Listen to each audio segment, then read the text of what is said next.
So I'm not gonna. And I said right away, just in case everybody panics and goes like, "Oh shit, I'm behind," and I don't want this major thing spoiled. But I just finished watching all of this Jinx thing with the Jinx guy, with our Bobby Durst. Yeah, who you know. That blinking thing, that is very Adam Goldberg. Like, if anybody who's actually talked to Adam Scott Goldberg. Robinson? Or what's your name out there? John Robinson. I thought for sure that was the... I thought Adam Goldberg had a new identity. I was like, that is, I think, how this starts. Like, it's disassociation. Like, he just starts going like, aren't we all pretzels? And then it's like, who gives a shit? Like, that guy. If you've ever had a conversation, like, do you guys know what we're talking about? The Bob Durst. He possibly killed 19 people. You should definitely check it out. It's not like, I mean, the serial thing was amazing and fun to take part in. After a while, the reason to take part in it was because you would be the only person that didn't know what anyone else was talking about. But this really is, even if you were on a desert island, by the time you get to the end, it really is quite. It's pretty incredible. It's like the serial thing is kind of like, like it's sort of like the circumstances are the same at the end as at the beginning. Like they're just reopening a confusing murder, and you leave confused in Serial. This is, you do not. It's fucking crazy. Like the last 5 minutes are amazing. But that's all I'll say about the actual content. You don't have to like worry about spoilers or anything. But I did while we were watching it, I got into the strangest debate with Aaron because they kept on, you know, like. He was on trial at a certain point for murdering a guy, and they thought it was a slam dunk case because he dismembered him. And it was like, and they kept stressing that. They're like, well, this is the body that he dismembered, so it's open and shut. And they kept going like, how? I don't understand what these. And Aaron and I got into this really not intense argument, but it was like just really we weren't seeing each other's side of it, because I was like, if I ever need or want to kill someone. Let's say need. Like I'm gonna do everything I can to do it right. I'm gonna follow through. I assume. Like I would have decided that someone needed to die. So this would be a first degree premeditated murder we're talking about. Yeah, or even I guess if it, yeah, well yeah, because or if the shit went down, you went fuck it. This guy has to go bang, and now you got to deal with the aftermath of that. Yeah, well maybe that's the big clincher is it's like okay this guy, but it's like who, if you yeah. I think it's just let's say it's the latter. Let's say that like. You had a reason to hide something so big, like another murder, for instance, and you told a guy too much, right. And he was like, "I'm going to blackmail you." And I'm like, "Well, please don't do that because you might not like what happens." And then, and he'd be like, "Are you threatening me?" And I'd be like, "Are you blackmailing me?" Yeah. Are you going to murder me? Are you going to blackmail me? Well, because the last person didn't blackmail me. You know, so you're in trouble here. She was about to. She was about to. Yeah, she was about to. Are you blackmailing me? I'm about to. Okay, so you're neck and neck with a dead person. All right. Hey, let's call the whole thing off. I forget let's just go to Chili's, have lunch. Great. So here's the thing. I will know if you're blackmailing me if you say to me. Look, I'll just say this. I'll say this. I'm behind in the rent. I could use $50,000. Let's say $50,000 fell out of the sky right now. I would know exactly what to do with that, as opposed to walking down maybe to the local police department and saying that your name is Dan. Is that what you're going to do? You're going to talk to the police? Okay, yes, I'm going to do that. Give me $50,000 and I won't do it. All right. Well, I guess am I blackmailing you now? It's blackmail. Let me get my checkbook. Is it in the drawer with the gun?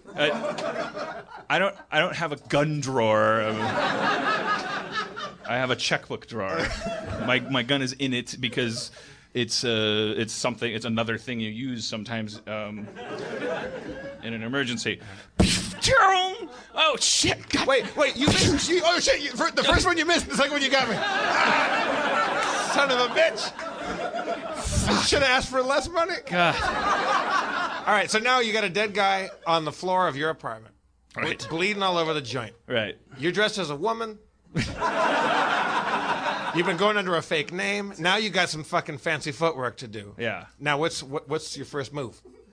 I would do what he did. Go buy a bow saw and start chopping fuckers up? I think. Now, Aaron's point is that no normal human being could get past that point.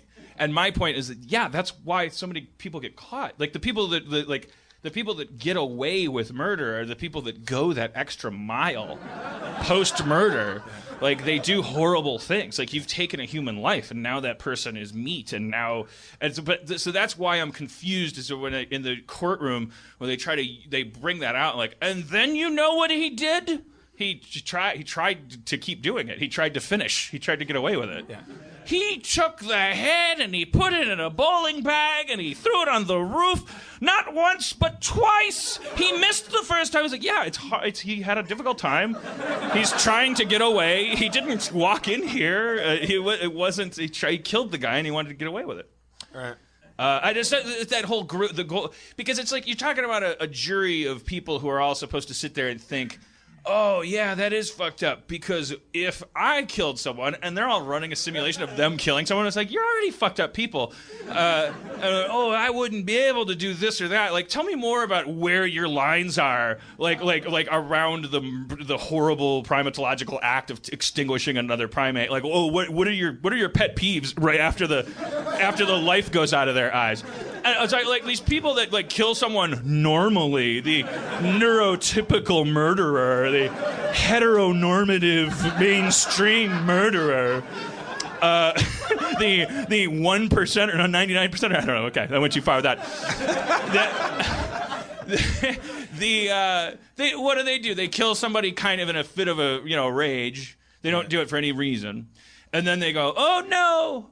Oh God! I can't believe I did that." Well, what? So I'm supposed to make that person senator and send the other person to the electric chair? The other person is playing chess with life. Who's this crazy person that can like kill their best friend because they're in a bad mood and then be like, whoops?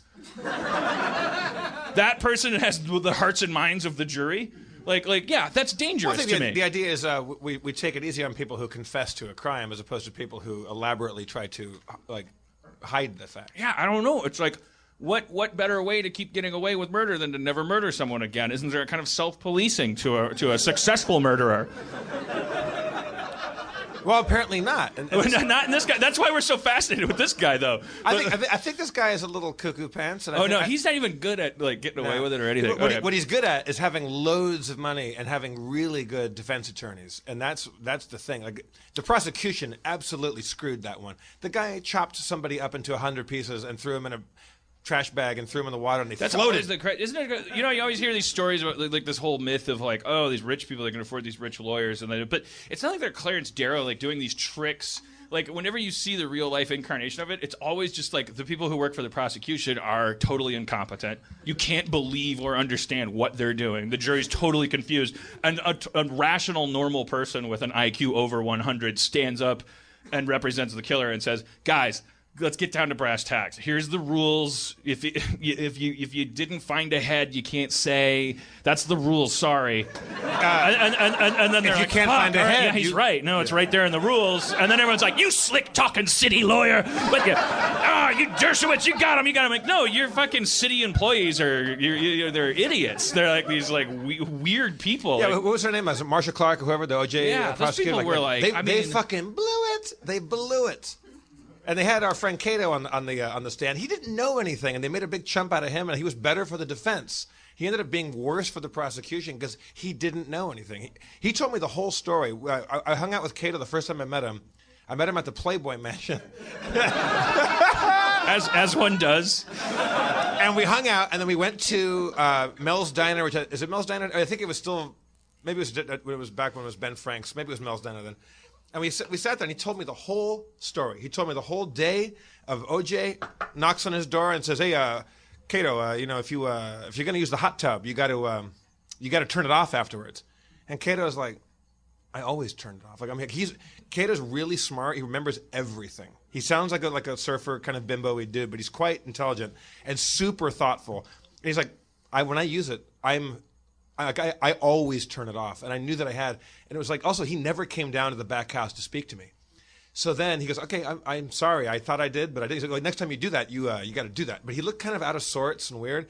So then he goes away, and then a while later he comes back down and says, "Hey, do you have change for 100?" And at that point, Kato's like, I just feel like he just wanted to like prove, like looking back on it, he was just trying to prove, like I was here. Hey. And he goes, I was like, no, I don't have change for 100. He's broke-ass Kato Kaelin living in the back house of his place because he's good with kids, and Nicole Simpson loved Kato, and he was great with the children. OJ was never there. So OJ also, he felt like was having him followed. Like Kato felt like he was pretty sure that he was being watched because he was super jealous of Nicole, who was cheating on him. And then he said, no, I don't have change for 100. He's like, why? He said, well, I want to go to McDonald's and get some food, which sounds like alibi, like establishing. And Kato doesn't know this because he doesn't know a murder's about to happen or 2 murders. And he goes, oh, I'll just go with you. I'm hungry too. And OJ goes, ooh, okay,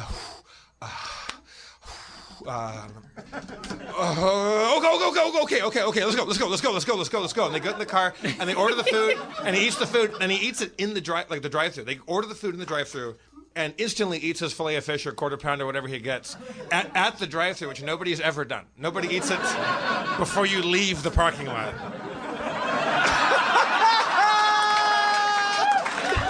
Guilty, sir. So he tells me the whole story, and then his a friend of his, he's good friends with Nicole. She nearly gets decapitated, and this other guy, the waiter, wasn't it Ron Goldman? He gets murdered. So as he's telling me the story at this diner at 4 a.m., a guy comes over to the table and goes like, "Hey, Kato, hey, yo, man, I have an old school O.J. Simpson jersey signed by him. How much do you think that's worth?" And Kato's like, "I don't know, man." And he's like, whoa, sorry, asshole. And the guy walked away. I go, you just told me about your friend being nearly decapitated, and then some guy walks up and says, how much is an OJ thing, and called you an asshole. And he goes, it happens every day. Once a day for 10 years. Yeah, and now I remember back then, because people felt like it was, he was just a party to this whole circus. So like I remember back then, like him saying that people would, drive by and yell stuff out the window. That was like years after, but it was like they associated him with the. All he was a guy that happened to hear a thump on the wall, and he was around when it happened, didn't know anything, and they made him a hostile witness. He's the only guy I ever saw. Like even Jack Black, who's like probably like with the time that I would be hanging out in public with Jack Black, is probably the most.